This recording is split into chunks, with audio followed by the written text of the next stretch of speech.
Bonjour à tous. Bienvenue dans le briefing de renseignement de Daniel Davis, où nous vous présentons le meilleur de ce que nous avons appris cette semaine, ainsi que les faits les plus importants des dernières 24 heures. Et comme d'habitude, il s'est passé beaucoup de choses dans les deux catégories.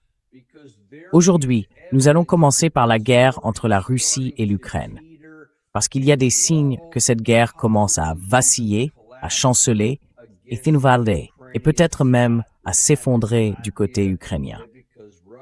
Nous pensions que puisque la Russie avançait à ce rythme lent et méthodique depuis 4 ans et demi, elle pouvait continuer encore 4 ans et demi si nécessaire, que cette situation pouvait s'éterniser indéfiniment, que cela prendrait des années.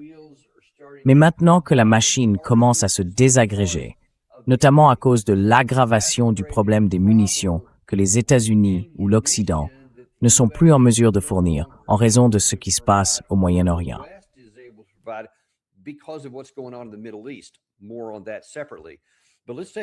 Nous y reviendrons séparément. Mais regardons d'abord ce qui se passe en Ukraine. Car, comme nous l'avons suivi toute la semaine dernière, et même depuis un certain temps déjà, l'Ukraine était engagée pas en gros. Exactement. Zelensky avait annoncé qu'il mènerait une campagne de 40 jours pour ramener la Russie à la table des négociations, aux conditions voulues par l'Ukraine. Et je pense que nous vous l'avons aussi montré cette semaine. Zelensky a déclaré « Je veux que cette guerre soit terminée d'ici la fin de l'année, que tout le monde soit rentré pour Noël et à nos conditions. » C'est pour cela que nous avons utilisé les sanctions. Nous avons utilisé ces frappes à longue portée comme des sanctions à part entière, afin de nuire à l'activité économique pour que la partie russe ressente la douleur et se rallie à notre position.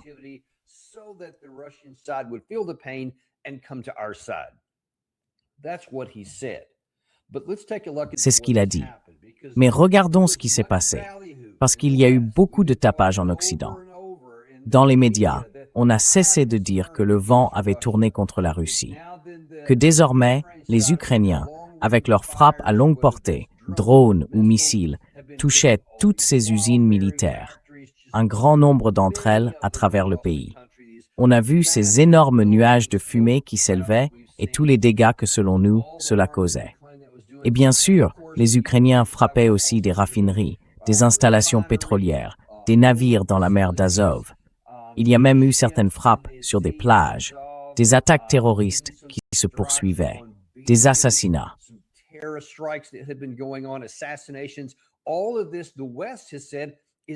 Tout cela, selon l'Occident, prouve que la guerre bascule en faveur de l'Ukraine et qu'elle prend l'ascendant. C'était du moins l'objectif dans la perception du public. Mais, comme nous le disons toujours, dans le cas de ces attaques en mer d'Azov, un nombre assez important de navires marchands russes ont effectivement été visés et touchés par les Ukrainiens. C'est indéniable. Mais chaque fois que l'Ukraine fait quelque chose, qu'il s'agisse de frapper des sites comme le Wildberries que vous voyez là, des navires en mer, des capacités de stockage de carburant ou des centrales de production d'électricité, la Russie répond toujours de la même manière. Et c'est le cas ici. Nous le répétons toujours. Si vous voulez entrer dans une nouvelle catégorie de guerre, la Russie a toujours l'avantage parce qu'elle dispose d'une puissance de feu considérablement supérieure.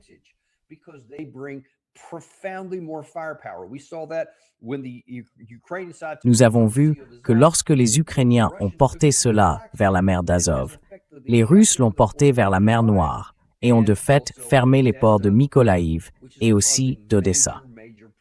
Cela crée d'énormes problèmes, à la fois pour l'Ukraine, qui se retrouve pratiquement sans accès à la mer, et pour d'autres pays dans le monde qui dépendent de ces denrées alimentaires. Mais comme dans toutes ces situations, quand vous commencez à frapper des usines russes qui touchent leur économie et non leur armée, parce que ces installations-là étaient séparées, mieux protégées et n'ont donc pas été touchées. En revanche, ces entreprises civiles l'ont été. On peut donc s'attendre à ce que la Russie réponde coup pour coup. Et c'est exactement ce qui se passe en ce moment. Même durant la nuit, cela a continué. Et depuis le 5 août, 10 entrepôts ont été touchés à Kiev et dans ses environs. En une seule nuit, environ 100 000 mètres carrés ont disparu.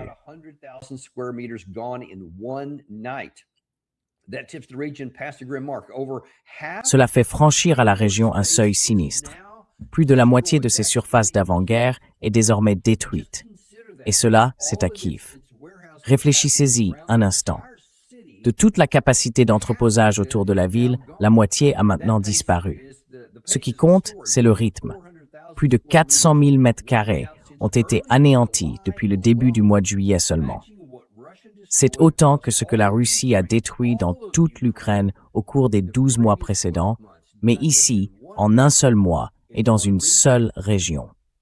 Voilà donc l'absurdité de cette idée selon laquelle on ferait souffrir la Russie en s'étendant vers de nouvelles zones, loin de la ligne de front, alors que la Russie s'est contentée de frapper principalement des cibles militaires dans toute la profondeur du pays et de combattre le long des lignes de front. Et ils ont laissé intactes tellement de catégories de cibles. Beaucoup en Russie l'ont déploré, se sont montrés très en colère et l'ont dit haut et fort. Pourquoi ces cibles avaient-elles été retirées de la liste des objectifs à frapper? Eh bien, maintenant que l'Ukraine s'en est prise à elle, la Russie retire ses gants. Elle commence donc à faire la même chose. Bien sûr, tout cela intervient alors que le camp ukrainien n'a plus de missiles intercepteurs. Ces missiles russes qui arrivent ne rencontrent désormais absolument aucune entrave. On ne voit même plus de tentatives d'interception, parce qu'il n'y en a pas. Cela signifie que désormais, tout ce que la Russie voudra frapper, elle le frappera.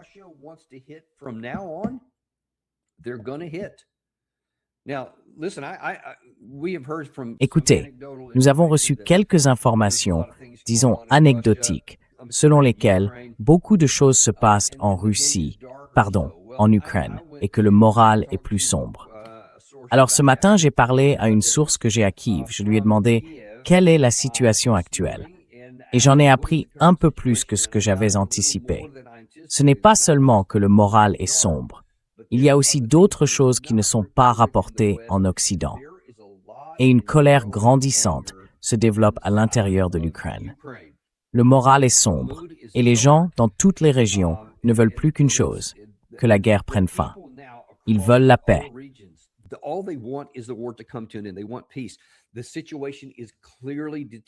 La situation se dégrade clairement sur toute la ligne de front, sur le front stratégique, jusque dans les profondeurs du pays. Et maintenant, sans missiles intercepteurs, ils ne peuvent rien faire pour intercepter ça. Elle a dit que certaines régions, en fait la plupart des régions, en Ukraine, n'ont littéralement aucune protection.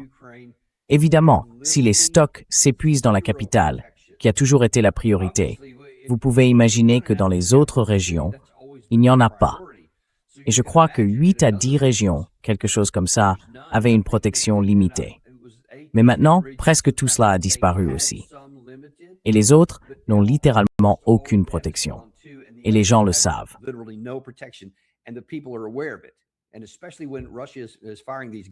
Et surtout, quand la Russie tire ses bombes planantes, il n'existe aucune défense contre elles. Même avec des missiles intercepteurs, ce n'est pas le type de cible qu'ils peuvent abattre. Donc, lorsque la Russie lance ses bombes planantes qui peuvent parcourir une distance considérable depuis leur point de largage, l'Ukraine ne peut rien faire. Et malheureusement, j'avais une vidéo, mais je n'ai pas eu le temps de la charger ici. Elle montre ce que ces bombes planantes ont fait récemment, surtout sur la ligne de front et dans la profondeur opérationnelle de la zone du front. Et c'est absolument dévastateur.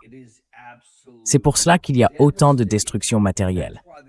Car en plus de l'artillerie, la Russie dispose, selon l'endroit où l'on se trouve sur le front, d'un avantage allant de 3, 4 ou 5 contre 1 jusqu'à 10 contre 1.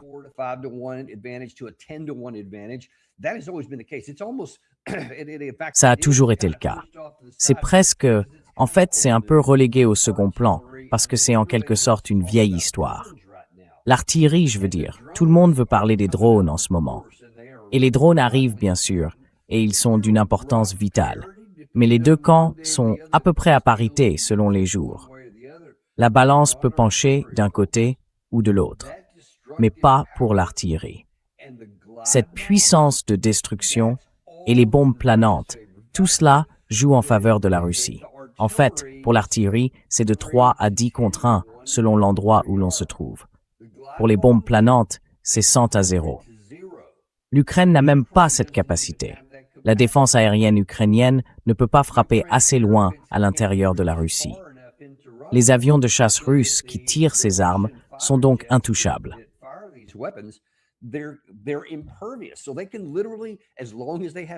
Donc littéralement, tant qu'ils ont des munitions, et apparemment, ils disposent de centaines de milliers de projectiles, ainsi que de la capacité de les fabriquer très rapidement. Ce n'est pas comme ces missiles dont la production peut prendre des mois, voire des années. Ce sont des choses qu'on peut produire à un rythme soutenu, et ils les ont. Il n'y a aucune chance qu'ils en manquent à court terme. C'est donc l'un des problèmes ici. Oui, ce sont probablement certains des résultats qu'ils montrent là. Mais écoutez, les Ukrainiens ont dit « Nous essayons d'obtenir 300 missiles intercepteurs patriotes ». Zelensky, on vous l'a montré hier, supplie littéralement tout le monde. Il supplie l'Europe. Il essaye de faire honte à l'Europe. Il essaye de faire honte aux États-Unis pour qu'ils fournissent davantage de ces missiles intercepteurs patriotes.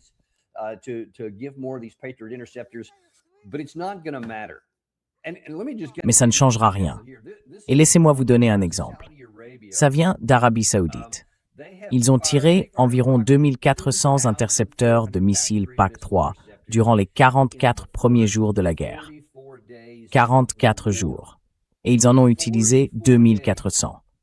Donc si Zelensky en recevait 300, s'il les recevait, qu'est-ce que ça ferait?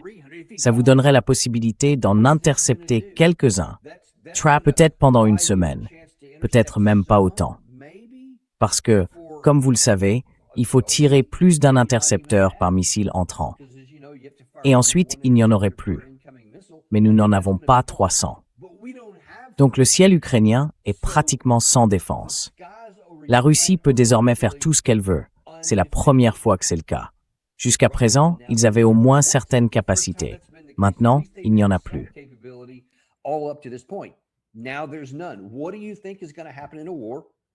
Que pensez-vous qu'il va se passer dans une guerre où un camp n'a aucune défense aérienne contre les missiles balistiques, contre les Iskander, contre les missiles hypersoniques?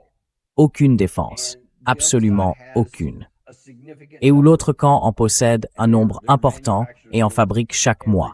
Ensuite, ils ont des bombes planantes qu'ils peuvent lancer depuis une distance considérable au-delà de la portée de votre défense aérienne. Donc là encore, vous êtes sans défense face à l'artillerie. Vous voyez, le seul domaine où vous avez quelque chose qui se rapproche de la parité, ce sont les drones. Et c'est pas suffisant. Donc la situation empire de plus en plus. Et les Ukrainiens le reconnaissent. Parlons-en.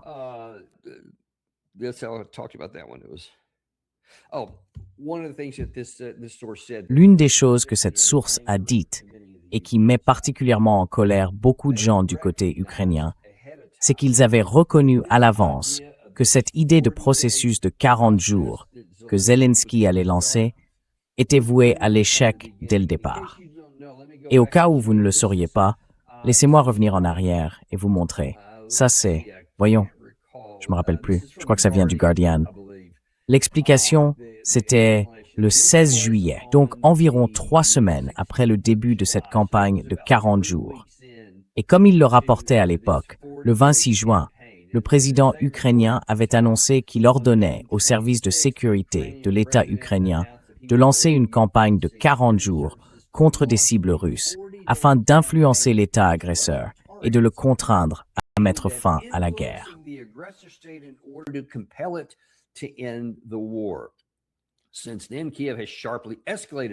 Depuis, Kiev a fortement intensifié ses attaques contre la Russie dans le cadre d'une série d'opérations qui se chevauchent.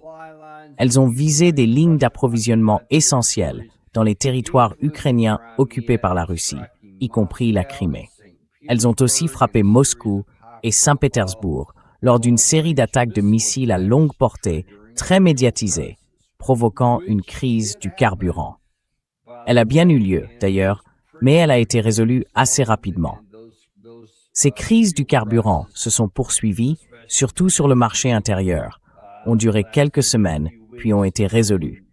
Il n'y a donc pas eu d'impact durable. Comme nous vous l'avons montré, cela comprenait également des assassinats.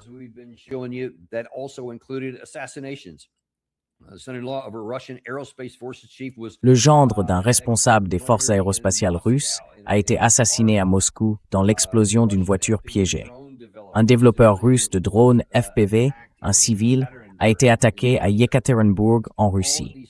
Toutes ces choses ont continué.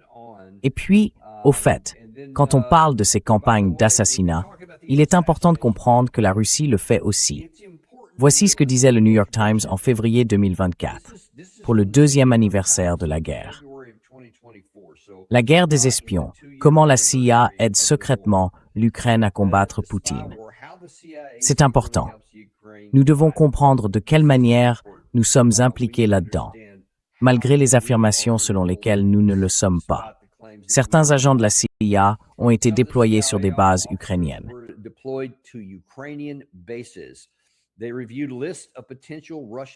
Ils ont examiné des listes de cibles russes potentielles que les Ukrainiens se préparaient à frapper. Ils ont comparé les informations dont disposaient les Ukrainiens avec les renseignements américains afin de s'assurer de leur exactitude. Autrement dit, nous aidons à sélectionner les cibles et à les identifier. Avant l'invasion, la CIA et le MI6, donc les Britanniques y ont aussi laissé leur empreinte, avaient formé leurs homologues ukrainiens au recrutement de sources et à la mise en place de réseaux clandestins et de partisans. Dans le sud de la région de Kherson, occupée par la Russie durant les premières semaines de la guerre, ces réseaux de partisans sont entrés en action selon ce général. Ils ont assassiné des collaborateurs locaux et aidé les forces ukrainiennes à cibler les positions russes.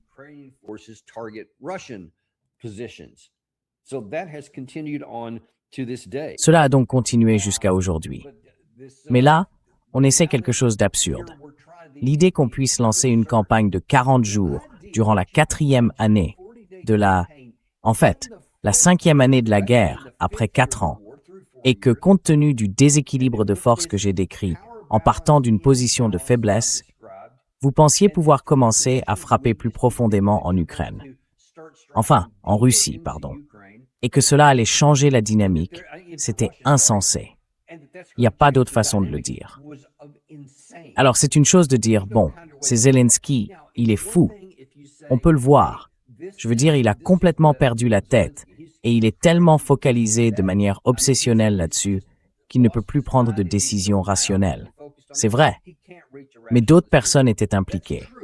Et selon cette source, l'équipe de Marco Rubio, qui n'est pas seulement secrétaire d'État, mais aussi conseiller à la sécurité nationale.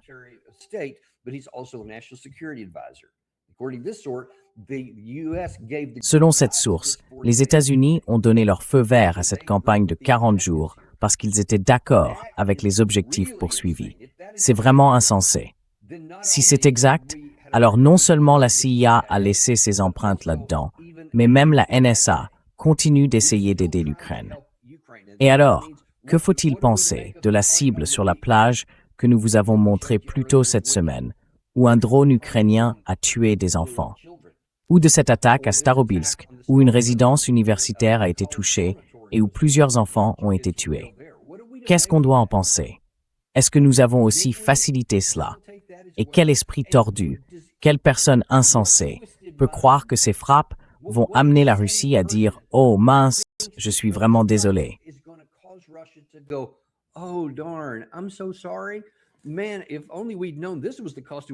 Si seulement on avait su que c'était ça, le coût de la guerre. Bon sang, on n'aurait jamais fait ça. On aurait reculé, c'est sûr. Alors oui, d'accord, qu'est-ce que tu veux, Zelensky? Voilà les clés. Enfin, soyons sérieux. Pourquoi ferait-on une chose pareille?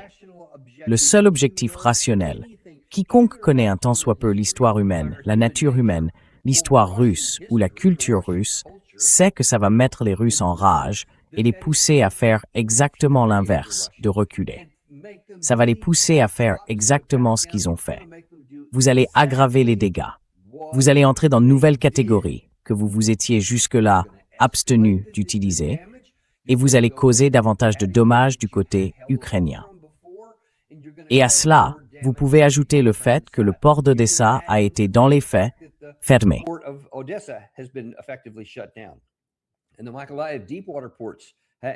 Et les ports en eau profonde de Mykolaiv ont eux aussi, pour l'essentiel, cessé de fonctionner.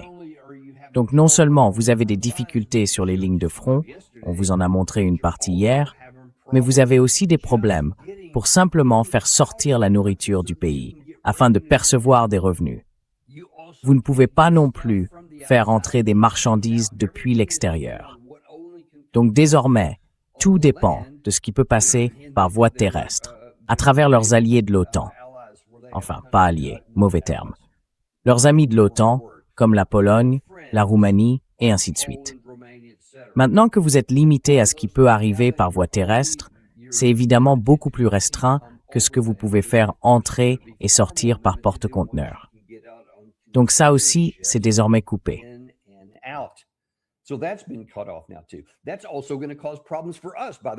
Cela va aussi nous poser des problèmes d'ailleurs. Parce qu'avant la guerre, l'Ukraine était connue comme le grenier à blé de l'Europe, et même d'une partie du monde, parce qu'elle produisait énormément de céréales et les exportait. Une grande partie du monde dépend de ces céréales, et elle ne les aura pas. Donc quand on parle d'une pénurie alimentaire mondiale qui se profile parce que ces produits ne peuvent plus sortir du pays, cela signifie qu'il faudra, comme nous l'avons fait pour le pétrole, les redistribuer. Et cela aura, à terme, un effet en cascade, même ici en Amérique. Les prix de nos aliments vont augmenter, simplement à cause de la rareté physique. Il faut rééquilibrer tout ça. Et le prix, vous savez, l'offre et la demande ont le dessus sur les prix.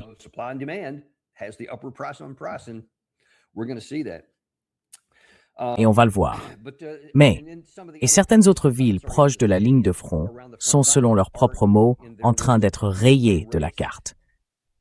Tout ça parce que Volodymyr Zelensky, les dirigeants européens et les responsables américains refusent de reconnaître la réalité. Ce qui se passe ici est tout simplement terrible. Et écoutez, laissez-moi vous montrer un peu comment cela est rendu possible. J'ai parlé de l'ancien secrétaire général de l'OTAN, Jens Stoltenberg. Eh bien, une vidéo a été publiée aujourd'hui dans laquelle il veut réécrire un peu l'histoire et une fois encore, tenter de convaincre les publics occidentaux de croire quelque chose qui n'est pas vrai, afin qu'ils continuent à soutenir cette folie.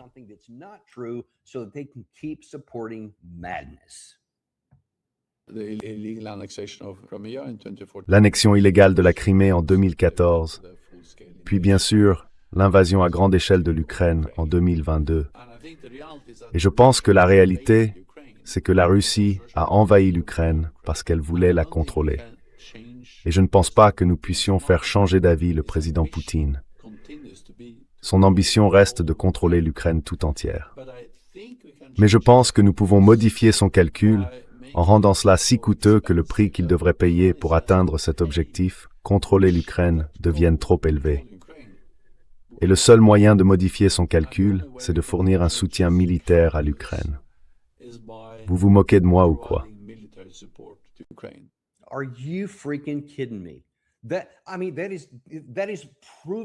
Je veux dire, il est prouvé que c'est absurde. C'était déjà absurde, à première vue, même sans examiner le moindre effort. D'accord, inversez la situation.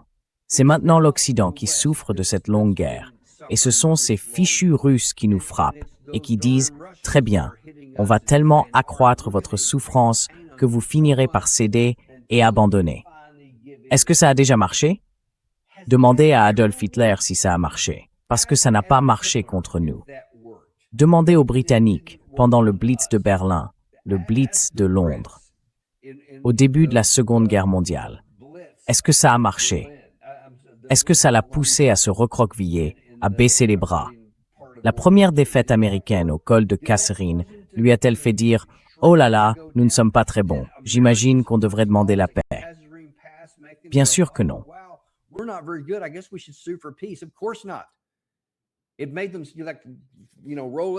Ça les a poussés à retrousser leurs manches et à dire « Non, on va se battre encore plus dur. Nous ne nous rendrons jamais. » Évidemment, il y avait le célèbre Premier ministre britannique Winston Churchill. Nous les combattrons sur les plages, tout ça. Nous ferons tout. Rien ne nous fera reculer. Et il avait ce feu, cette ténacité, parce qu'il en était capable. Mais l'idée que l'Allemagne nazie allait les contraindre en bombardant Londres, tout ce que ça a fait, c'est attiser le feu. Comme pour nous. Comme Pearl Harbor l'a fait pour nous. Ça nous a pas fait plier devant le Japon, ça nous a mis en colère et donné encore plus envie d'aller les combattre. C'est toujours comme ça que ça marche, parce que c'est une question humaine. Mais surtout avec les Russes, ils ont une longue histoire.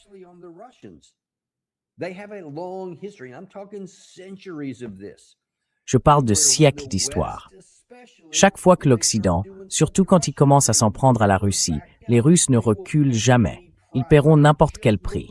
Enfin, regardez l'histoire récente. Bon sang. Qu'est-il arrivé à Napoléon quand il a essayé? Qu'est-il arrivé à Hitler quand il a essayé? Ça n'a jamais marché, parce que les Russes ne sont tout simplement pas comme ça. Maintenant, si quelqu'un se dit « Ah oui, mais la guerre froide a marché », non, ce n'était pas une guerre. C'est quelque chose dont l'Union soviétique elle-même, en grande partie à cause de sa propre incompétence et de sa corruption, s'est tout simplement effondrée de l'intérieur. Il n'y a pas eu de véritable bataille. Personne ne les attaquait. C'était des problèmes internes et ils ont fini par s'effondrer.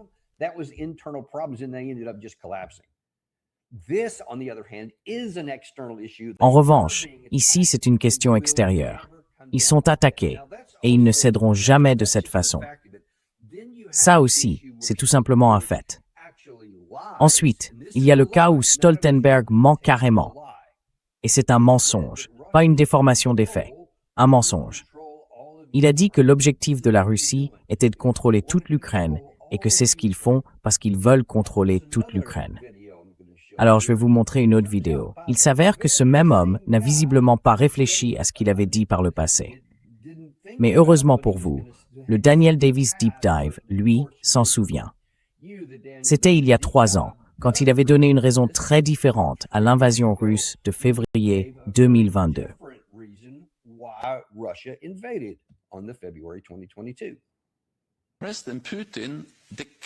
Le président Poutine a déclaré à l'automne 2021, et il a effectivement envoyé un projet de traité qu'il voulait voir l'OTAN signer afin de promettre qu'il n'y aurait plus aucun élargissement de l'OTAN. C'est ce qu'il nous a envoyé. Et c'était une condition préalable pour ne pas envahir l'Ukraine. Évidemment, nous ne l'avons pas signé.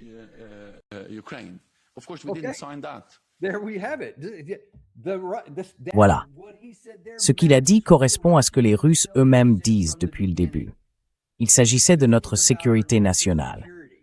Et si vous rapprochez une alliance militaire de nos frontières, en Ukraine, surtout en Ukraine, mais aussi en Géorgie, ils disent que c'est une menace existentielle. Nous ne resterons pas silencieux face à ça. Et si vous la rapprochez jusque-là, il y aura la guerre. Poutine l'a dit à Biden en juin 2021. Il l'a dit à Stoltenberg à l'automne 2021. Stoltenberg, j'imagine qu'il pensait y trouver un avantage en l'admettant, en reconnaissant que c'est bien ce que Poutine lui avait dit. Poutine a dit « Je ne veux pas de l'Ukraine. Je n'en veux d'aucune partie. »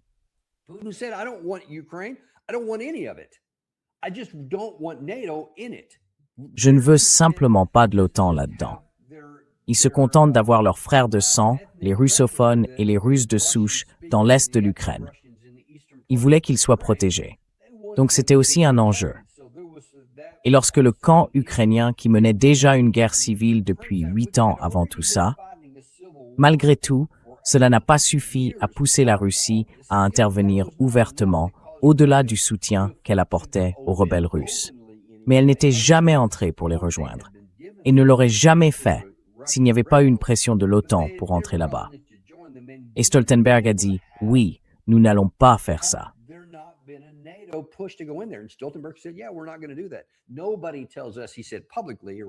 Personne ne nous dit, a-t-il déclaré publiquement, à peu près au même moment, personne ne nous dit qui peut rejoindre notre alliance de l'OTAN. Nous le ferons. Et l'Ukraine aussi. C'est ce qu'il a dit, parce que ça montre à quel point nous sommes durs et à quel point nous avons été stupides.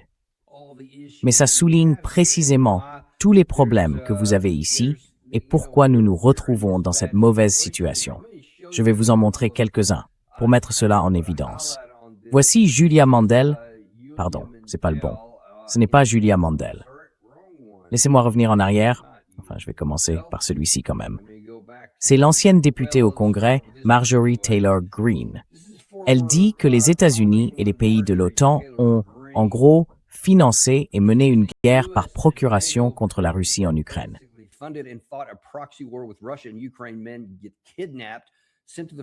Des hommes sont enlevés, envoyés sur la ligne de front et massacrés. Cette guerre doit prendre fin. Tout le monde en porte la responsabilité. J'ai coupé le son parce que si l'audio était diffusé ici, ce serait vraiment très difficile à regarder et surtout à entendre. Cette femme hurle à plein poumon. Ce que vous voyez, c'est la petite amie d'un homme assis sur la banquette arrière. La police de mobilisation ukrainienne, si c'est bien le terme, essaie de l'attraper et de le sortir de force de la voiture. Et elle fait tout ce qu'elle peut pour le retenir pour qu'il ne puisse pas l'emmener. Et vous allez finir par les voir.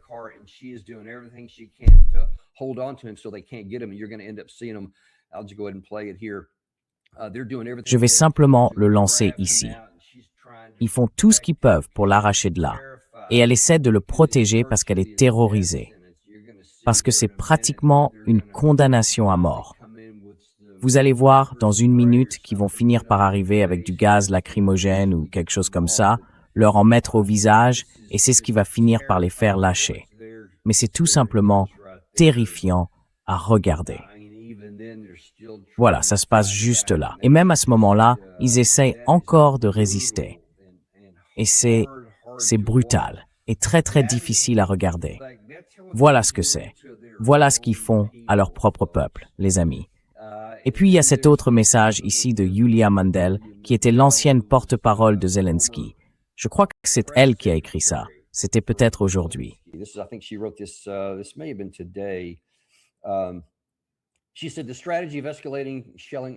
Elle a déclaré que la stratégie consistant à intensifier les bombardements contre la Russie, tout en ignorant à quel point la population civile et les infrastructures ukrainiennes restaient sans protection dans la 5e année de la guerre, était si superficielle et inhumaine qu'il est difficile d'imaginer que qui que ce soit ait pu la soutenir. Et pourtant, nous en sommes là. La crise humanitaire en Ukraine s'aggrave. Des entrepôts de denrées alimentaires et de produits du quotidien sont bombardés par la Russie. Les infrastructures énergétiques sont progressivement détruites. Le nombre de morts augmente. De plus en plus de personnes deviennent réfugiées. Les exportations de produits agricoles, tant pour l'Ukraine que pour la Russie, sont limitées par les attaques contre les infrastructures portuaires des deux côtés, car l'Ukraine affecte aussi la capacité de la Russie à exporter. Des évolutions qui feront augmenter les prix dans le monde entier. Zelensky accuse l'Amérique de ne pas fournir une protection adéquate.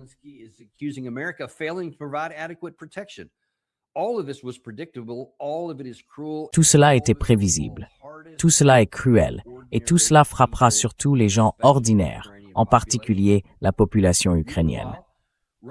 Pendant ce temps, la Russie s'adapte et tire profit de la crise au Moyen-Orient. Le manque de connaissance des deux pays, combiné au manque de foi en Dieu, a conduit à cette situation dramatique. C'est ainsi que les nations meurent. C'est la vérité la plus lucide que nous puissions tirer de tout cela. Nous assistons à la mort d'une nation, dans une guerre qui n'aurait jamais dû commencer. Et il y avait une porte de sortie, selon le secrétaire général de l'OTAN, Jens Stoltenberg. Ne croyez pas que ce soit de la propagande russe. Il l'aurait fait. Non, il ne l'aurait pas fait. Ils ne voulaient pas le faire. Ils l'ont fait savoir au président Biden comme à Jens Stoltenberg. Tous les deux ont dit non.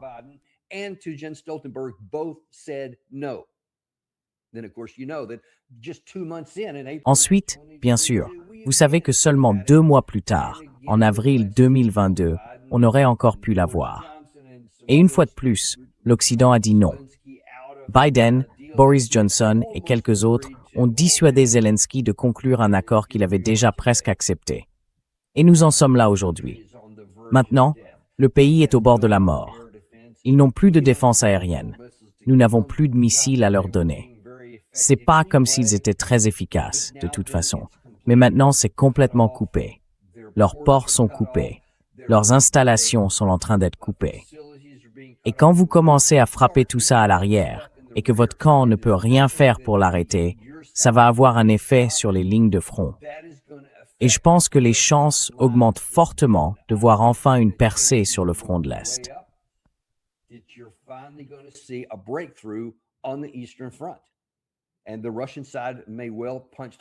Et les Russes pourraient bien percer, parce que les Ukrainiens vont perdre leur capacité à tenir les lignes de front, faute d'avoir les approvisionnements nécessaires. Et bien sûr, n'oubliez pas toutes les stations-service qui ont été touchées à travers le pays. On ne peut même plus assurer les transports pour déplacer quoi que ce soit, indépendamment même de cette nouvelle frappe. Voilà ce que nous faisons subir à l'Ukraine en poursuivant ces objectifs irréalistes, manifestement impossibles à atteindre. Et cela fait 4 ans et demi que nous avons la preuve qu'ils sont impossibles. Et pourtant, à la Maison-Blanche aussi. Souvenez-vous de Rubio, celui-là même qui a déclaré le 3 juin, « Nous avons choisi un camp et nous avons choisi l'Ukraine. »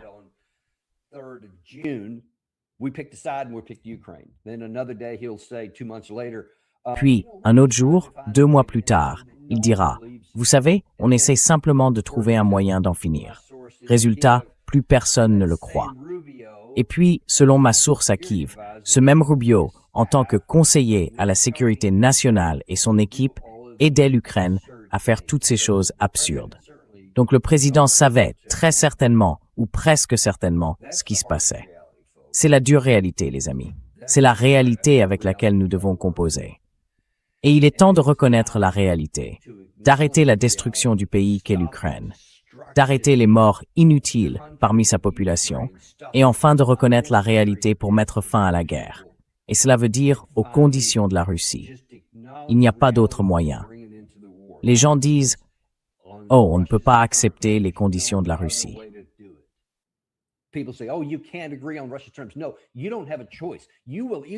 Non, vous n'avez pas le choix.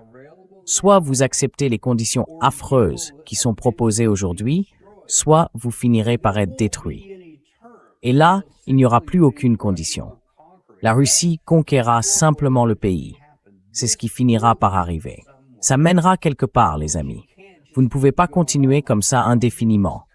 Ne vous bercez pas de l'idée qu'après 4 ans et demi, la Russie n'en est arrivée que là et que vous avez encore 4 ans et demi devant vous. Parce que ce n'est pas le cas.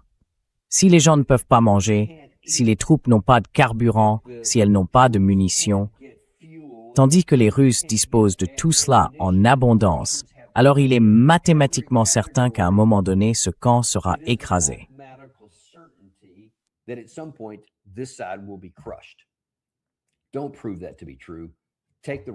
Ne le prouvez pas.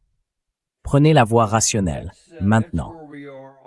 Voilà où nous en sommes concernant la guerre entre la Russie et l'Ukraine.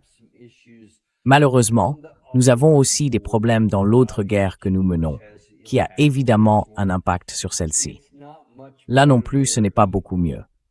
Ces derniers temps, l'une des grandes questions sur lesquelles nous nous sommes concentrés, c'est la suivante. De combien de munitions l'Amérique dispose-t-elle? Combien d'intercepteurs avons-nous pour notre propre défense, celle de nos alliés et la nôtre, au Moyen-Orient? Et le président Trump a vraiment essayé de rassurer les gens en disant « Oui, vous savez quoi? Ne vous inquiétez même pas de ça. »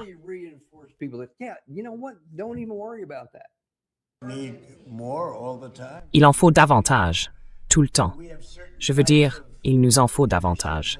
Nous avons certains types de munitions très puissantes, dont les stocks sont illimités, pratiquement illimités. Pour d'autres, c'est un peu plus serré, et nous en recevons chaque jour. Comme vous le savez, nos entreprises de défense construisent actuellement davantage d'usines qu'à n'importe quel autre moment de l'histoire. Elles construisent des usines pour les Patriots, pour les Tomahawk, pour tout. Mais nous avons certains types de munitions qui sont très... Elles ne sont peut-être pas aussi précises. Elles ne sont peut-être pas, vous savez, aussi sophistiquées. Nous avons aussi des munitions sophistiquées, mais nous suivons cela de très près. Nous avons toutefois certains types de munitions très puissantes et très efficaces, dont nous disposons en quantité illimitée. Donc nous sommes en très bonne position. Cela dit, nous en voulons toujours davantage. Nous devons en avoir davantage. D'autres choses peuvent peut-être survenir. Ça suffit, Gary. That's enough, Gary. He's just blathering on now. We won't even bother with any of that. Là, il débite juste des absurdités. On ne va même pas s'attarder là-dessus. Il y a 2 ou 3 choses à dire. Il essaye de donner aux gens ce sentiment de confiance. Et vous savez quoi? Ne vous inquiétez pas. On fabrique des choses en permanence. Oui, on aimerait en avoir un peu plus.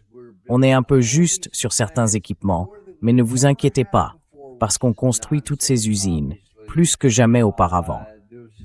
Ce qui est évidemment absurde. Il y a eu ce petit événement appelé la Seconde Guerre mondiale. Peut-être que vous en avez entendu parler. On est alors complètement passé d'une économie de paix à une économie de guerre. Il y a eu une expansion massive du secteur industriel pour les besoins de la guerre. Donc non, je ne pense pas que vous soyez ne serait-ce que près de ça. Mais même en laissant cela de côté, une nouvelle usine, cela veut dire des années avant qu'un seul missile ne sorte d'une quelconque chaîne de production. 3 à 5 ans. One missile comes off of any kind of a factory floor. So you can expand a little bit. Donc, on peut développer un peu, on peut augmenter ça à la marge, en attendant, et je suis sûr qu'ils le font. Mais là, vous parlez d'une nouvelle usine. Je veux dire, il faut tout, de la main-d'œuvre qualifiée aux chaînes d'approvisionnement, en passant évidemment par les équipements physiques nécessaires pour fabriquer tout ça. Et pour revenir au personnel, on parle de scientifiques spécialistes des fusées. On parle de personnes extrêmement qualifiées et il n'y en a tout simplement pas beaucoup disponibles. Donc l'une des contraintes majeures, c'est d'avoir des gens suffisamment qualifiés pour faire fonctionner ces installations. Et former ces gens, ça prend aussi du temps. Alors oubliez ça. Ça n'a absolument aucun impact sur cette guerre. Et ça n'en aura pas. Deuxième chose, il a dit, mais vous savez, nous avons d'autres munitions. Second thing is he said, but we have other ammunition. He even admits it's a little bit less effective. Il admet même que c'est un peu moins efficace. En réalité, c'est beaucoup moins efficace. Et puis d'ailleurs, nous en avons en abondance. Il y a beaucoup de ces autres types d'armes dont nous avons déjà parlé. Les JDAM, les SDB, les bombes de petit diamètre, ainsi qu'un certain nombre d'autres armements offensifs dont nous disposons. Nous en avons effectivement beaucoup, mais ils sont moins efficaces. Et presque tous, certains peuvent être tirés depuis des lanceurs, mais la majorité doit être tirée depuis des avions de chasse, des bombardiers, etc. Il faut donc se rapprocher beaucoup plus de la cible, ce qui vous expose davantage aux défenses aériennes du côté iranien.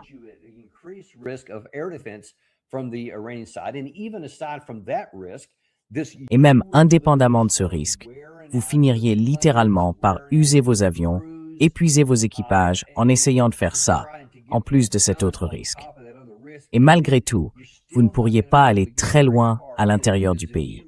Parce que si vous voulez vraiment frapper des cibles en profondeur, vous allez devoir survoler le pays. Vous allez devoir faire voler ces avions ravitailleurs au-dessus du territoire iranien. Venez, et vous ne pouvez tout simplement pas faire ça. Et bien sûr, je crois qu'on vous a montré il y a quelques jours qu'à ce moment-là, il y avait quelque chose comme 30 de ces avions ravitailleurs sur une base aérienne en Israël, sur une seule base. Et croyez-moi, si vous entrez dans une guerre réelle et que vous dépendez de ces ravitailleurs, il suffit à l'ennemi de détruire les avions ravitailleurs.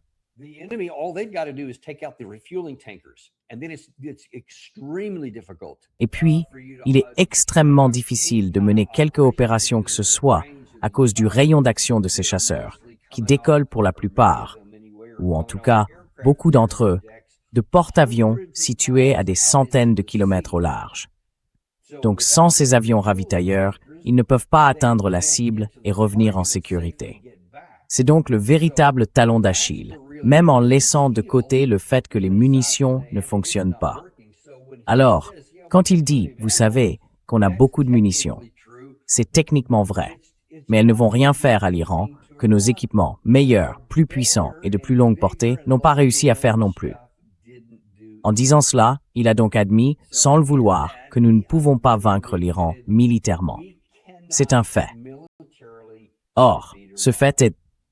That's fact. Now, that fact you'd never know that from listening to Et vous ne le sauriez jamais en écoutant bon nombre de va-t-en-guerre, de partisans de la guerre et de ceux qui l'encouragent. Écoutez, au vu de certaines choses que nous voyons ici, je vais vous montrer quelques exemples, ainsi que d'autres informations que je reçois de sources ayant accès au terrain. Ça commence à donner l'impression, je m'en inquiétais après que nous n'ayons pas combattu le week-end dernier, que la pression serait trop forte sur le président Trump.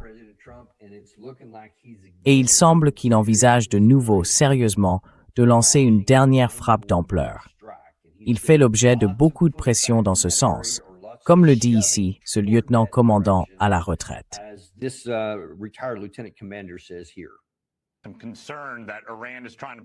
Je crains que l'Iran essaye de nous faire le coup de Lucie et du ballon de football, parce que son véritable objectif est de faire traîner ça le plus longtemps possible jusqu'aux élections de mi-mandat.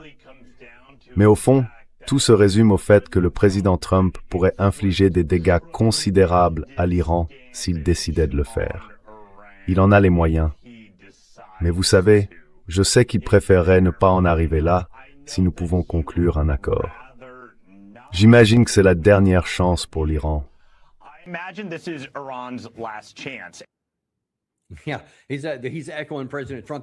Oui, il reprend la théorie du président Trump. Il essaye donc de reprendre son langage et de dire « Oui, c'est votre dernière chance pour l'Iran. Alors faites-le.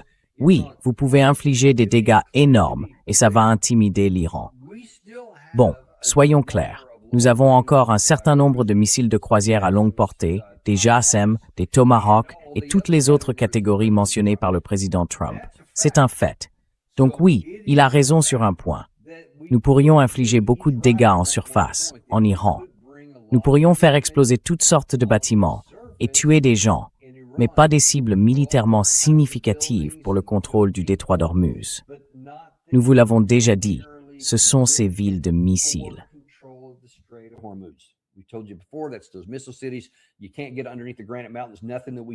On ne peut pas passer sous les montagnes de granit.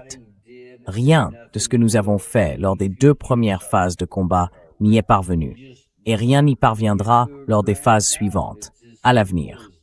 Vous ne traverserez tout simplement pas une montagne de granit. C'est aussi simple que ça, mais ça ne veut pas dire qu'on ne peut pas essayer. Et cette idée, encore une fois, ils veulent toujours faire croire, comme Stoltenberg mentait il y a une minute. Ces gens veulent dire au peuple américain, « Oh oui. » Vous voyez, comprenez bien ceci. Soyons très clairs. Cette vidéo et toutes celles que je vais vous montrer sont toutes conçues pour vous tromper, vous, le peuple américain. Pour vous faire croire, premièrement, que cette guerre peut être gagnée, qu'elle peut réussir. Et deuxièmement, qu'elle doit l'être.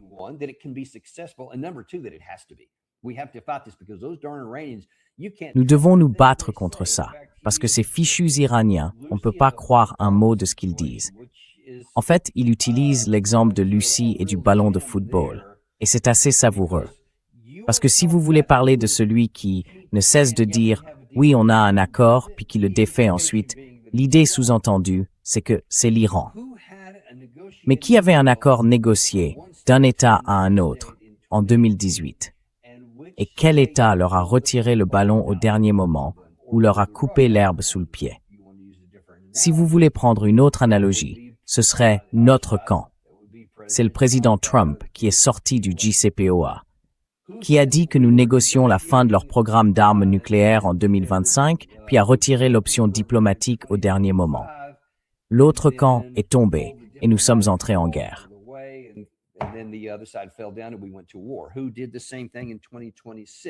Qui a fait la même chose en 2026?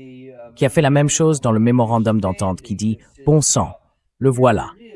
Nous avons signé ce premier paragraphe, selon lequel Israël quitterait le Liban. Ils ne l'ont pas fait. Voilà un 5e paragraphe où nous disions que l'Iran et Oman contrôleraient le détroit d'Ormuz, et ensuite, nous nous y sommes insérés. C'était qui, déjà? Alors, vous voulez parler de savoir qui est Lucie et qui retire le ballon? Vous devriez peut-être inverser la perspective. Je vous garantis que la partie ukrainienne ou la partie iranienne pense ça. Et puis l'idée que l'intention de l'Iran serait simplement de faire traîner les choses. Ils voudraient attendre les élections de mi-mandat ou quelque chose comme ça. Non, ils ne veulent pas faire traîner les choses.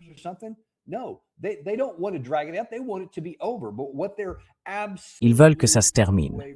Mais leur objectif absolu, inébranlable, c'est le contrôle du détroit d'Ormuz.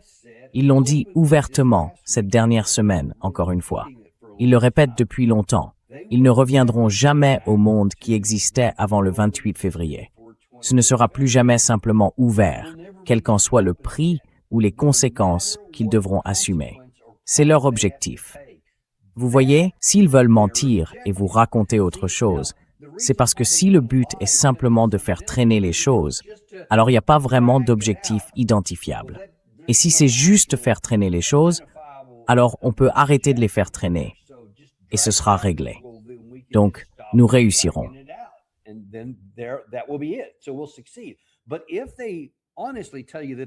Mais s'ils vous disent, honnêtement, que leur objectif, c'est de contrôler le détroit d'Ormuz, et que vous voyez ça, oui, voilà avec quoi ils doivent le faire. Il y en a une trentaine, un peu plus de 30, répartis dans tout le pays, et pas mal d'autres choses encore. Et là, vous pouvez vous dire, ah oui, mince, on ne peut pas éliminer ça. Donc, s'ils sont honnêtes et vous disent quel est réellement l'objectif, ainsi que les moyens dont ils disposent pour y faire face, vous pouvez voir à quel point c'est voué à l'échec. Alors, ils vont vous mentir et vous dire ça. Il n'est pas le seul. Kitty McFarland, qui travaillait, je crois, dans la sécurité nationale sous Bush, faisait partie de ceux qui ont menti pendant la guerre en Irak de 2003. Elle a donc un parcours intéressant à cet égard. Elle va encore essayer de convaincre Trump que le camp iranien est à bout de souffle.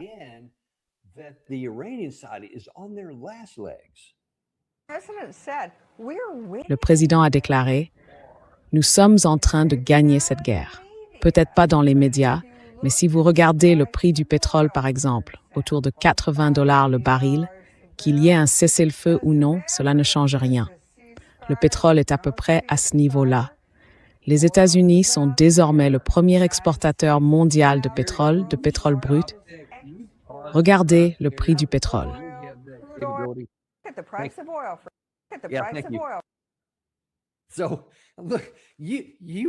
Donc, écoutez, vous voulez dire qu'on est en train de gagner la guerre, et votre exemple, c'est le prix du pétrole. Elle répond, oui, en réalité, on gagne la guerre. Pas dans les médias, dit-elle, mais dans la réalité, on gagne la guerre. Et vous voulez vous appuyer sur le prix du pétrole sur le papier, que le président Trump est tristement célèbre pour manipuler afin de le maintenir artificiellement bas. Ça n'a rien à voir avec la situation réelle sur le terrain. Et je voulais simplement le souligner. Vous pouvez continuer à diffuser. Par exemple, autour de 80 $ le baril. Qu'il y ait un cessez-le-feu ou non, ça ne change rien. Le pétrole est à peu près à ce niveau-là. Les États-Unis sont désormais le premier exportateur mondial de pétrole brut, de produits pétroliers raffinés et de gaz naturel liquéfié.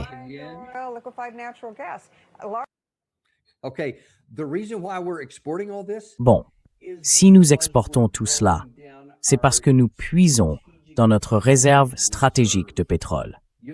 Vous comprenez ça? Vous en mesurez l'importance? Elle dit ça comme si c'était une bonne chose, et comme si cela voulait dire, d'une manière ou d'une autre, que nous gagnons la guerre. Je ne sais pas comment elle fait le lien entre ces deux choses, mais c'est un très gros point négatif pour nous, parce que cela réduit nos réserves d'urgence, pour nos forces armées, comme pour notre économie, au cas où, au-delà de cela, il y aurait d'autres restrictions sur le pétrole et une perte d'approvisionnement. Donc, littéralement, nous jouons avec notre avenir en faisant ça. Et encore une fois, cela n'a rien à voir avec cette guerre. Je m'égare. Je vous en prie, continuez. Donc regardez son visage. Elle a l'air surprise par ce que vous venez de dire. Je ne sais pas. Elle ne devrait pas l'être. Oui, c'est bien trouvé. Oui, ça l'est. Mais elle a aussi cet air vraiment arrogant, comme si, évidemment, c'était le cas. Et jusqu'ici, rien de ce qu'elle a dit n'est juste. Mais voyons si elle a quelque chose de mieux à dire.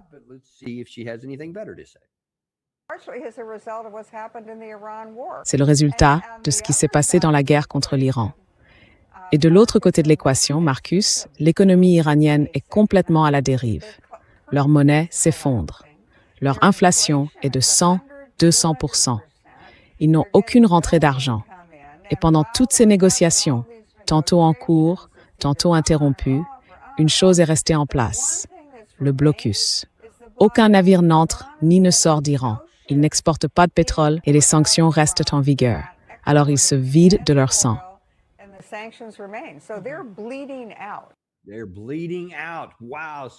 Ils se vident de leur sang. Wow.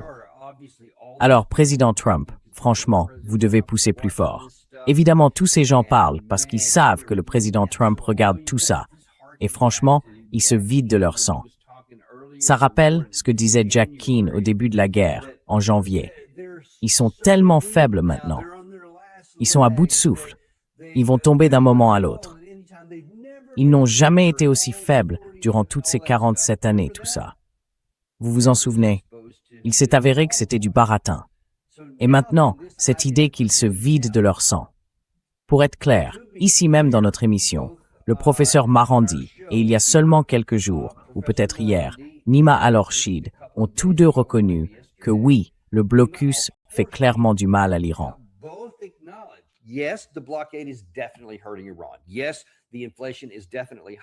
Oui, l'inflation est clairement élevée.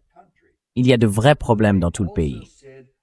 Mais ils ont aussi dit, et c'est ce qu'Alistair Crook répète dans notre émission depuis des mois, que rien de tout cela ne compte, parce que pour l'Iran, c'est une crise existentielle. Une crise existentielle au sens littéral, pour l'existence même de leur État. Et il n'y a aucun prix qu'ils ne soient prêts à payer. Encore une fois, pour revenir au fait que la population russe ne va pas s'effondrer parce que le camp ukrainien veut lui rendre la vie difficile. De la même manière que le camp ukrainien ne s'est pas effondré parce que la Russie lui a rendu la vie extrêmement difficile toutes ces années. La pression et la souffrance, à elles seules, ne donneront pas la victoire à la Russie.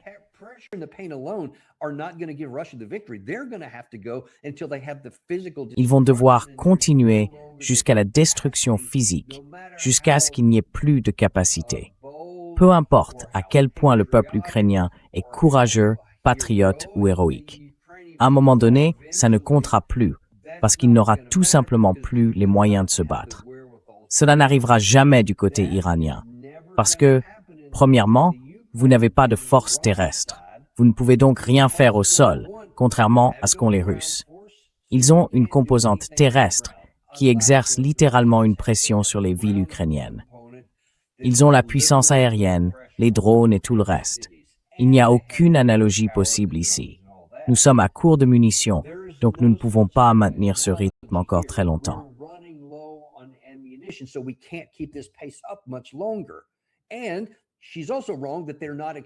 Et elle a aussi tort de dire qu'ils n'exportent rien. Ils n'exportent rien à travers notre blocus, du moins rien de vraiment significatif. Mais il y a cette chose qu'on appelle la mer Caspienne. Je ne sais pas si vous en avez entendu parler. Ils peuvent y exporter des marchandises, dont une grande partie vers la Russie elle-même. Et ils ont, je crois, des frontières terrestres avec quelques 8 pays différents.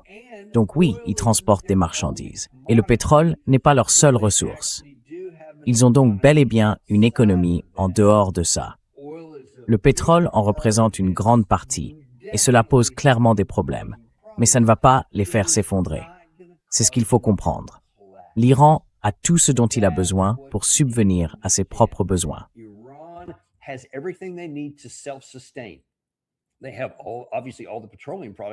Ils ont évidemment tous les produits pétroliers dont ils ont besoin pour pouvoir faire fonctionner leurs affaires. Ils ont toute la nourriture dont ils ont besoin. Ils ont toute l'eau dont ils ont besoin. Et la plupart de leurs ressources sont autonomes. Leur économie est autosuffisante. Mais ils ont des frontières terrestres par lesquelles ils peuvent faire passer des choses. Donc même si cela leur fera mal, Ils peuvent tenir indéfiniment, comme ils l'ont fait pendant 8 ans durant la guerre Iran-Irak. Nous avons une certaine expérience de cela, donc elle a complètement tort sur ce point. Pourtant, elle veut pousser le président Trump à revenir à une guerre totale. Et bien sûr, qui est le plus grand partisan de cela entre tous? Maintenant que Lindsey Graham est mort, cette distinction heureuse revient à Jack Keane.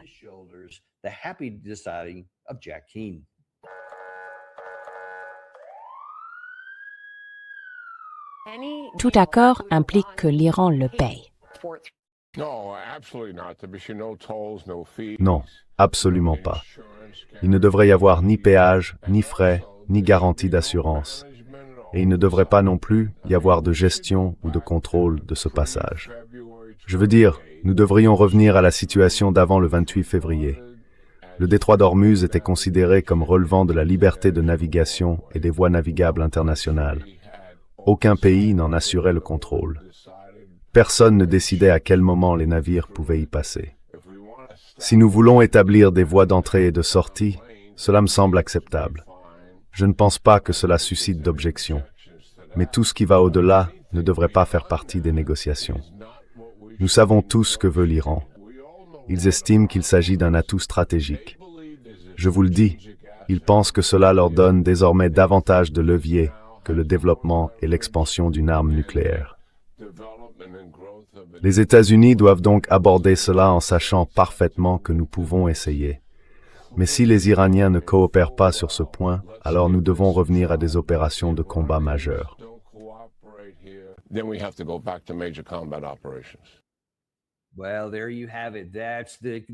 Eh bien voilà, c'est ça la clé. Il a vendu la mèche. Il veut revenir à des opérations de combat à grande échelle, alors même qu'on vous l'a dit. Cela a été publié et divulgué dans tous les grands médias. Le président Trump lui-même a reconnu que nos stocks de ces équipements sont faibles, notamment pour les systèmes d'armes essentiels. Et maintenant, nous allons devoir nous appuyer sur des équipements de second rang, moins performants, plus coûteux à utiliser et plus risqués. Pourtant, il veut quand même le faire. C'est fou. Enfin, c'est insensé de plaider pour ça, compte tenu du type de fortification défensive dont dispose la partie iranienne, de sa capacité à encaisser toutes ses frappes et à subvenir à ses besoins de manière autonome, indéfiniment, alors que nos capacités sont très limitées avec toutes ces armes.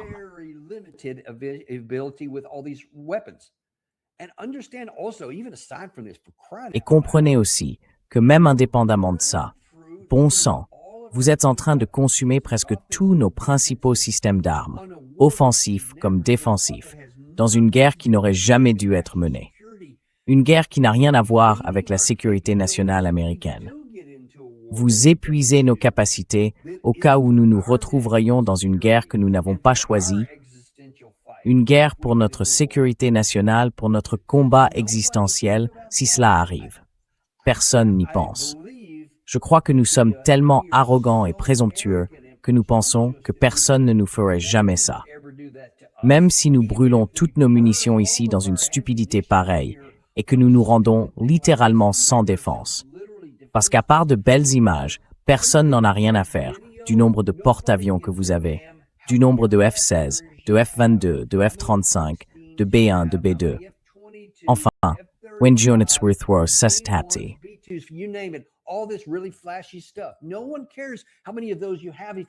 Personne ne se soucie du nombre que vous en avez si vous n'avez pas de missiles à mettre dedans, si vous n'avez même pas de missiles défensifs pour compliquer la tâche de l'autre camp.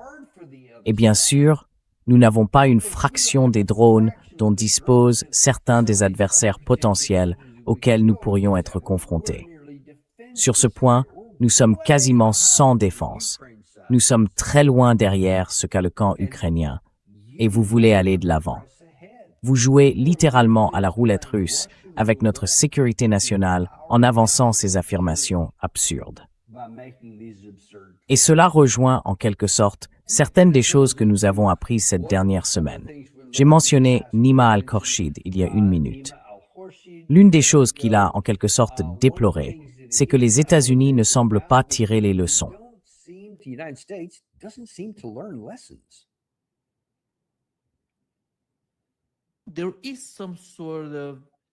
Il y a une sorte de lutte au sein de l'administration Trump, je dirais, concernant les négociations en cours entre l'Iran et Oman. Vont-ils l'accepter? Est-ce que ce sera une défaite? Comment le monde va-t-il le percevoir? Ce sont des questions importantes, et nous savons que nous devons toujours prendre en compte ce qui se passe avec le lobby israélien et quelle pression il exerce sur l'administration Trump. Mais à mon avis, à court terme, nous allons voir la même chose se produire avec le protocole d'accord que ce que nous avons vu avec le protocole d'accord. Un renforcement du protocole d'accord, peut-être une réduction de la pression. Mais le problème, colonel, c'est qu'il n'y a aucune courbe d'apprentissage dans ce qui se passe. Rien de tel ne se produit. Ils ne vont rien apprendre de tout ça. Et je suppose que s'ils rouvrent le détroit d'Ormuz, peut-être dans 10 jours, nous reviendrons au même type de situation. Et je vais aussi le dire. Je ne crois pas à ce que l'Iran a convenu avec Oman. Ça me plaît pas, alors je vais rétablir le blocus.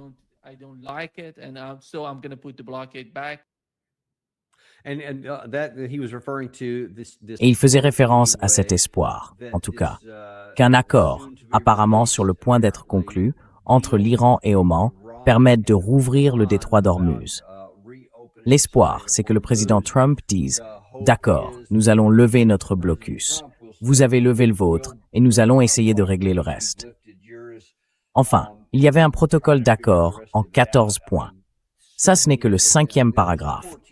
Donc même si vous réglez celui-là, il reste tout un tas d'autres choses à décider. Mais sur ce point, il a presque certainement raison. Même si le président Trump l'ouvre pendant un temps, premièrement, il subira une pression écrasante de la part de toutes ces personnes que je viens de vous montrer, auxquelles s'ajoutent Benjamin Netanyahu et un certain nombre d'autres acteurs en coulisses, l'amiral Howard, Keith Kellogg, et j'en passe. Toutes sortes de gens.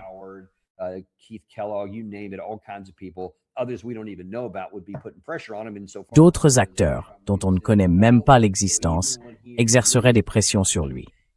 Et jusqu'ici, le président Trump entre dans toute cette dynamique. Même lorsqu'il accepte quelque chose, il revient dessus très peu de temps après. Nima disait que ça pourrait durer, vous savez, encore 10 jours. Ce ne serait probablement même pas aussi long, même s'il ouvre la voie. La dernière fois, il s'est écoulé 5 jours avant que nous commencions les interceptions. Puis qu'on dise, le protocole d'accord est terminé. Le cessez-le-feu est terminé. C'est ce qui s'est passé la dernière fois. Donc il n'y a pas beaucoup d'optimisme.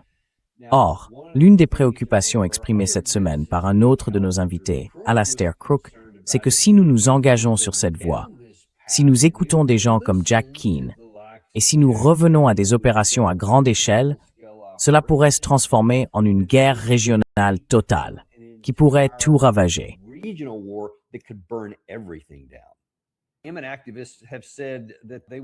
Des militants yéménites ont déclaré qu'ils continueraient d'agir contre l'Arabie saoudite. En fait, ils vont considérablement renforcer le blocus contre l'Arabie saoudite. Ils viseront d'abord les navires liés à l'Arabie saoudite dans le sud de la mer Rouge, puis étendront leurs attaques vers le nord en direction de la route de Suez. Et à terme, ils cibleront tout navire entrant dans les ports saoudiens ou en sortant, quelle que soit sa nationalité. Il a également déclaré que le Yémen fermerait entièrement le détroit de Bab el-Mandeb, ce qu'ils n'ont pas encore fait. On a l'impression que cela pourrait devenir extrêmement chaotique. Toute la région pourrait s'embraser. Pensez-vous qu'il ne s'agit que de menaces ou pensez-vous que cela pourrait réellement se produire?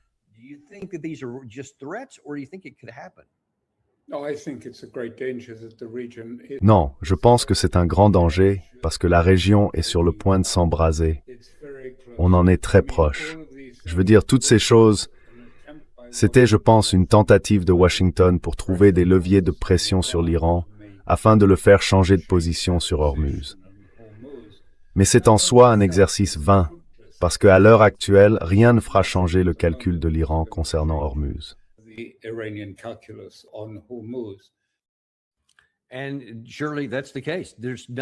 c'est sûrement le cas. Il n'y a rien. Je veux dire, il n'y a littéralement rien. Et pourquoi le ferait-il? Pourquoi l'Iran changerait-il son calcul concernant le détroit et céderait-il alors qu'ils peuvent lire les journaux, qu'ils ont leur propre rapport de renseignement, qu'ils ont eux-mêmes constaté qu'ils peuvent endurer ce qu'on peut leur infliger de plus dur et de plus lourd? Ils ne vont pas le faire, parce qu'ils comprennent, comme Nima l'a dit, comme d'autres invités de notre émission l'ont dit, qu'il s'agit d'une question de vie ou de mort pour leur pays.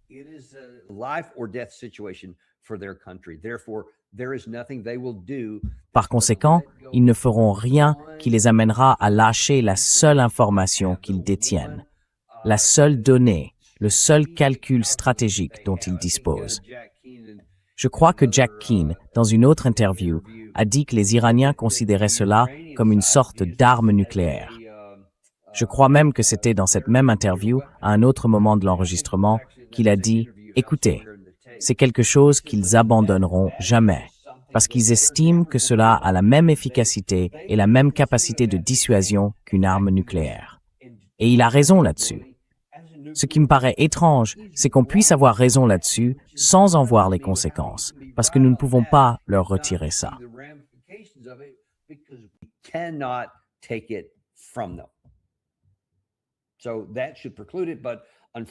Donc ça devrait l'empêcher. Mais malheureusement, ce n'est pas le cas.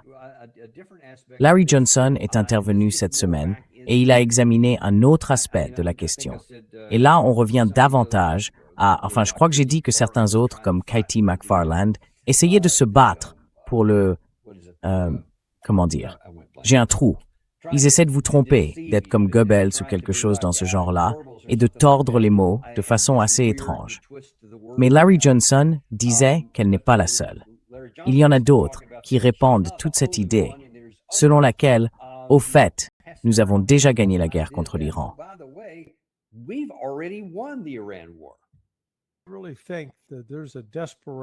Je pense vraiment que Trump est désespéré à l'idée d'obtenir une solution diplomatique à cette situation. On a vu l'un des hauts responsables de la Heritage Foundation écrire un article disant que Trump avait gagné, qu'il avait gagné la guerre.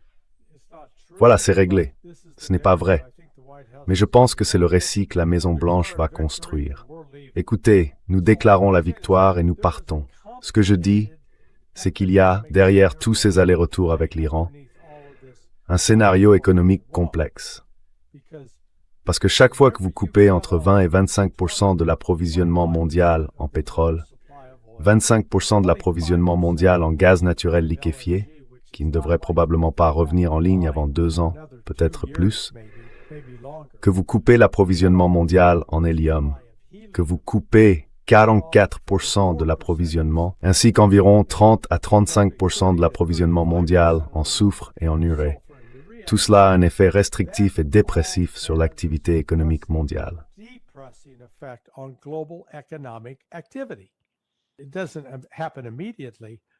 Cela ne se produit pas immédiatement, mais à mesure que ça s'est propagé dans le marché, c'est maintenant ce à quoi nous sommes confrontés. Le risque de crise économique reste très élevé. Et je pense que c'est aussi l'un des éléments qui entrent dans les calculs de Trump. D'accord, nous n'avons plus les missiles, nous allons manquer de systèmes de missiles critiques, et nous avons de graves problèmes économiques auxquels nous allons devoir nous attaquer. Alors, Rockerler, il est knafasen, nur egen strength.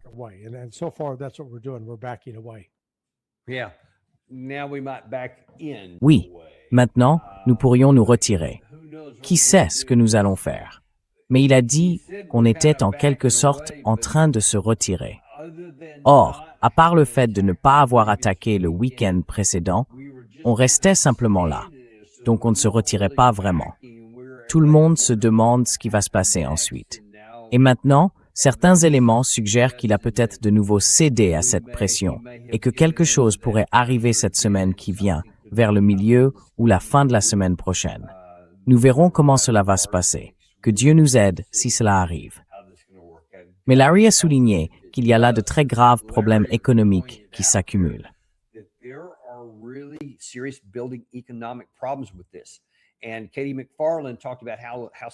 Katie McFarland a expliqué à quel point Trump avait réussi, ou plutôt révélé à quel point il avait réussi, à en cacher la vérité en disant « Oh, regardez, la bourse se porte très bien, le prix du pétrole est bas, tout va bien, etc. » Mais ce n'est pas le cas.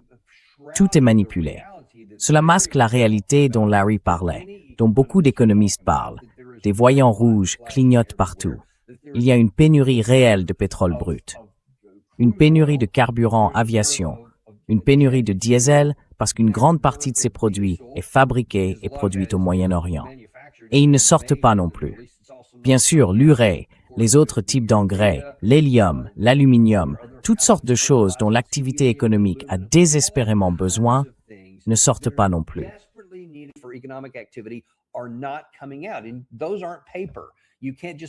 Et ce ne sont pas des solutions de façade. On ne peut pas simplement les masquer, faire semblant de traiter les choses, s'il n'y a pas, physiquement, assez de ressources.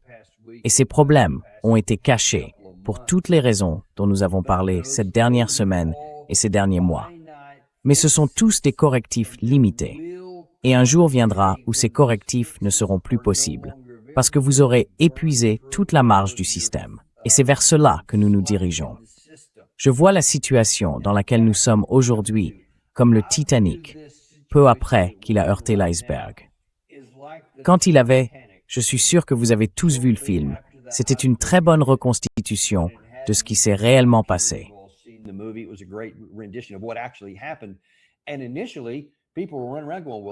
Au début, les gens couraient partout en disant « C'était bizarre. Je me demande ce que c'était. » Le navire avançait toujours. Il flottait toujours. Les lumières étaient toujours allumées. Tout avait l'air d'aller bien. Mais l'ingénieur savait que, à cause des dégâts sous la ligne de flottaison, il était désormais mathématiquement certain que le navire coulerait. Et les gens n'arrivaient tout simplement pas à l'accepter. Ils ne pouvaient pas y croire. Et quand le premier canot de sauvetage a commencé à partir, les gens disaient « C'est idiot. Pourquoi est-ce qu'on monte dans un canot de sauvetage? Ce navire ne peut pas couler. Vous comprenez? Il ne peut pas couler. » Et c'était le Titanic, le navire le plus moderne à flot à l'époque.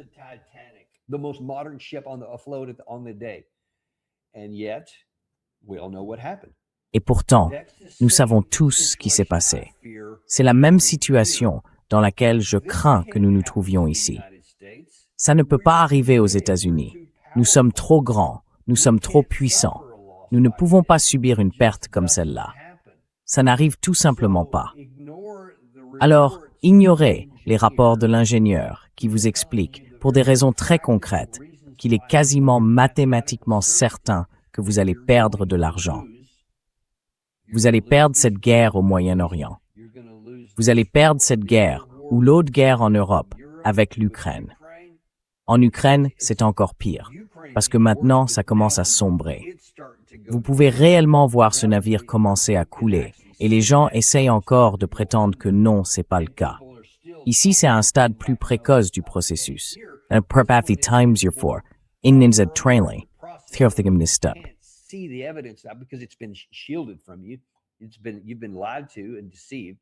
On vous a menti et on vous a trompé. Mais ça a une date d'expiration, les amis. Et je ne sais pas quand ce sera, mais ce sera probablement dans quelques mois. Pas plus longtemps que ça. On ne peut pas continuer comme ça. Et si nous lançons quelque chose, que ce soit cette semaine ou à n'importe quel autre moment, et que nous tentons de revenir à une frappe majeure, et que cela déclenche les représailles que la partie iranienne promet depuis longtemps, alors ça arrivera bien plus vite. Mais d'une manière ou d'une autre, il n'existe aucune voie vers une quelconque victoire militaire pour notre camp.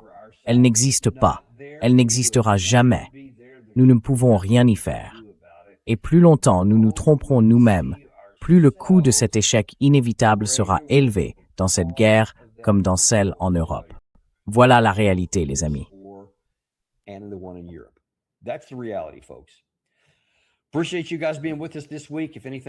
Merci d'avoir été avec nous cette semaine. Si jamais quelque chose se passe ce week-end, comme toujours, nous reviendrons vous en parler. Nous avons de très bonnes émissions prévues la semaine prochaine et de grosses surprises pour vous. Je vous en parlerai lundi, mais certaines m'enthousiasment vraiment. Nous allons recevoir de nouveaux invités, des personnes dont vous avez entendu parler, des personnes qui ont fait l'actualité. J'ai hâte de vous les présenter la semaine prochaine, en plus de tous nos excellents invités que vous avez appris à connaître et à apprécier. On se retrouve alors dans le Daniel Davis Deep Dive. En réalité, nous n'avons pas de sponsor, et il y a une raison à cela. Nous ne voulons pas vous assommer avec une avalanche de publicité. Cliquez sur le bouton « J'aime » et bien sûr, partagez ceci avec quelqu'un que vous aimez. And of course, share this with somebody you love.